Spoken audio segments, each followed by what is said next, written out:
Fanya Kazi TV. We are the solution. Nongeye kuguha ikaze wowe ukurikiye Fanya Kazi TV muri uyu mwanya. Turacyaganira kuri Pi Network. Ariko uyu munsi tugiye kuganira ku kintu cy'ingenzi cyane. Hari abantu benshi dukoresha Pi ariko hari amagambo amwe namwe akoreshwa tutazi. Urugero nka Pi Network cyangwa se Open Network cyangwa se Open Mainnet. Ni byiza ko mu gihe ukoresha Pi ugomba gusobanukirwa ikinyuranyo kiri hagati y'amagambo yombi cyangwa se andi magambo y'ibanze akoreshwa. Nge muri kuganira ni Mr. Fanya Kazi. Kurikira iyi video ubashe kumenya ikinyuranyo cy'amagambo abiri akunze gukoreshwa cyane kuri Pi Network, ariko ugasanga abantu benshi ntabwo dusobanukiwe neza cyangwa se ntabwo tuzi icyo ashatse kuvuga. Iyo tuvuga Pi Network ndetse n'ibigendanye nayo, hari ibyo tutitaho, nyamara iyo urebye ikinyuranyo cyabyo usanga gikomeye cyane. Aha turavuga hagati ya Open Network na Open Mainnet mu bijyanye na blockchain structure. Ndagira ngo nge nawe tugendane dusobanukirwe ijambo ku rindi. Hari ijambo dukoresheje rya blockchain, ese ryo rivuze iki? Mu gusobanura aya magambo yo mu ndimi z'amahanga turagerageza gukoresha ikinyarwanda buri wese abasha kumva. Ijambo blockchain barakubwira ko ari ikusanya ry'amakuru atandukanye ari buze gusaranganywa, ariko aya makuru akaba afite urutonde rw'ibintu bigenda bitumizwa cyangwa se ibintu bigenda bihabwa uburyo bikorwamo. Ibyo bintu bigashyirwa ku rutonde. I blockchain rero ifite urwo rutonde rufite ayo makuru yose, yaba ari ibintu byatumijwe, ibyemejwe ndetse n'ibyabanje. Ibyo byose iyo ugeze kuri iyo blockchain ubisangaho.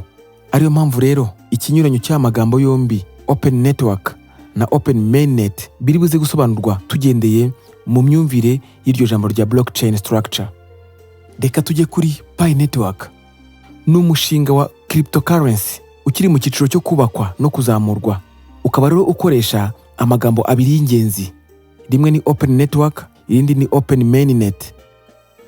Aya magambo akaba akoreshwa mu byiciro bibiri by'urugendo rwa Pi Network. Reka dore ku ijambo rya mbere Open Network.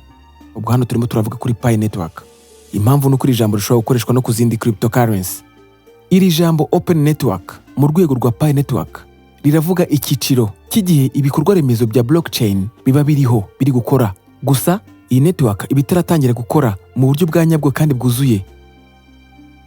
Ahubwo biba bivuze ko iyi network iba ifunguye ku bakoresha bayo bose, aho bashobora kugerageza bakanamayininga Pi coins bakoresheje application.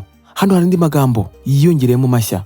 Iri jambo network abenshi bashobora guhita batekereza ngo ni za network dukunda kubura z'imirongo y'itumanaho, ariko siko bimeze. Iri jambo network hano riravuga uruhererekane rw'ibikorwa biba biri mu gukorwa nyine cyangwa se mu kuraninga. Muri hangana amagambo abagoye kuyabonera ikinyarwanda, ariko iyo uvuze network ni ikintu kiba gifite umurongo runaka kigenderaho, uruhererekane rw'ibikorwa byinshi biri gukorwa muri icyo gihe bikora cyitwa network. Aha rero iyo turi muri iki gice cya Open Network barakubwira ko blockchain ibishobora kugerwaho n'uwo ari we wese uri muri ibyo bikorwa birimo nka transaction, ni ukuvuga rwa ruhererekane rw'itangwa n'iyakira, igura cyangwa se igurishwa biba bikiri mu igerageza. Nubwo ariko bimeze bityo, Pi token ntabwo zari zagera ku rwego rwo kuba bazicuruza mu buryo bw'izindi cyangwa se mu buryo bw'ubucuruzi. Ariyo mpamvu iyi Open Network barakubwira ko ni phase cyangwa se ni icyiciro, aho iyi network iba ikiri mu igeragezwa ariko igasaranganywa ku bantu batandukanye kugira ngo bayikoreshe, bityo ikomeze gukura ariko ikanakora ikiri mu yubakwa. Ahangaha abahanga cyangwa se abatekinisiye baba bakireba imbogamizi cyangwa se ibibazo bivuka mu gihe cy'igeragezwa ry'iyi network, ariko nanone iri mu gikorwa cya nyacyo cyatangiye.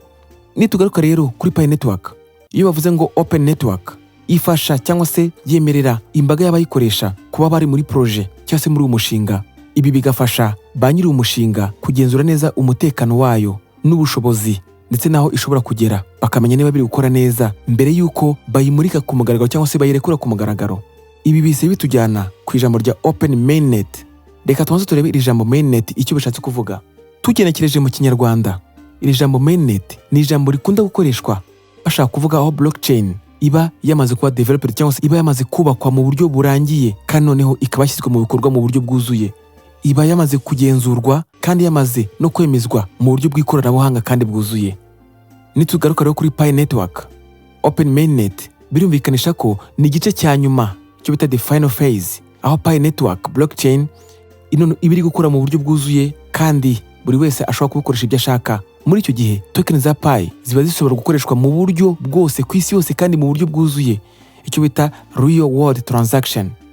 Ibi bishatse kuvuga ko iyo Pi network yamaze kwinjira neza muri Open Mainnet, coins ya Pi azaba abasha guhindurwa muri currencies zitandukanye. Bivuze ngo za Pi zacu dufite ziba zishobora kuvunjwa mu ifaranga ry'ikoranabuhanga ritandukanye iryo ari ryo ryose, kandi no kubakora trading icyo gihe riba rishobora kuboneka. Ibi bishatse kuvuga ko aha ni muri cya gihe network iba yabaye rusange cyangwa se mpuzamahanga kandi iri gukoreshwa mu buryo bwuzuye kuri abo bose bakoresha mainnet active cyangwa se ibikorwa bya mainnet. Muri icyo gihe Pi izaba noneho ishobora gukoreshwa kuri wallet zose zo hanze cyangwa se icyo bita external wallets na exchanges. Mbese ni nkaho izaba yafunguye ku mugaragaro, aho exchanges zose uzaba ubasha kuyisangamo na wallet zose uzaba ubasha kuyisangamo. Nituvuga wallet wumve ni nk'ikofi yawe ubikamo ibyawe, ariko ahangaha haravugwa ikofi mu buryo bw'ikoranabuhanga. Mu magambo make rero, Open Network ni igihe projet ibirimo igeragezwa ariko inakoreshwa mu buryo busa nkaho bwuzuye. Ahangaha baba bayigenzura mu buryo bwa nyuma kugira ngo izagere ku gihe cyo gushyirwa hanze ku mugaragaro yujuje ibisabwa byose. Hanyuma Open Mainnet ni cya gihe noneho projet izaba yarekuwe mu buryo bwuzuye, iri gukora mu buryo bwuzuye. N'ibyo bikorwa umuntu yageragezaga bikanga, ubu ngubu biba bishoboka ku rwego rusange cyangwa se ku rwego mpuzamahanga. Reka twizere ko iki kinyuranyo kiri hagati ya Open Network na Open Mainnet mubashije kucyumva. Nakugira inama yo kongera kureba neza iyi video niba utabashije gusobanukirwa. Iyi ni Fanyakazi TV, unyite Mr. Fanyakazi. Turi hano kugira ngo dukomeze kungurana ubumenyi butandukanye. Fanyakazi TV, we are the solution.